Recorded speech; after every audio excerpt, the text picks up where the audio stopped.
বানে যেতিয়া ক্ষতি কৰিলে আৰু তেখেতৰ গাটো ভাল নাই এখেতৰ নাম কি আছিলে এতিয়া আমি বৰ্তমান পালোহি প্ৰশান্ত দাস ডাঙৰীয়া প্ৰশান্ত ৰাজখোৱা আমাৰ অমিত শইকীয়া ছাৰ লগতে আছেই বাৰু আৰু মই ৰূপান্ত ৰাজখোৱা গতিকে বানপানীৰ কথাই নহয় আচলতে এখেতকো কোনোবাই যদি পাৰে কিঞ্চিত মান হ'লেও অকণমান সহায় কৰক আপোনালোকে মোৰ চেনেল চাওক আৰু আপোনালোকে মোৰ ভিডিঅ'টো যদি পায় কিঞ্চিত মান হ'লেও আপোনালোকে এই মানুহজনক অকণমান উদ্ধাৰ কৰক কোনোবা ক্ষেত্ৰত বিশেষ একো নকওঁ কিমান দিনৰ পৰা পৰি আছে এবছৰ হৈ গুচি গ'ল ন এতিয়াতো আপোনালোকৰ আৰু কষ্ট হৈছে এতিয়া বহুতে অভাৱ হৈছে হয় হয় হয় গম পাইছোঁ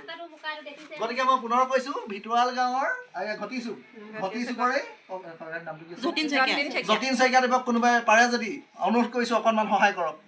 মুখখন দেখুৱাই দেখিছে নাই কেনেকুৱা অৱস্থা হয় হয় উঠিব নোৱাৰে মেলিব নোৱাৰে অলপ হয় হয় বুজি পাইছোঁ একো নাই হ'ব দিয়ক ধন্যবাদ প্লিজ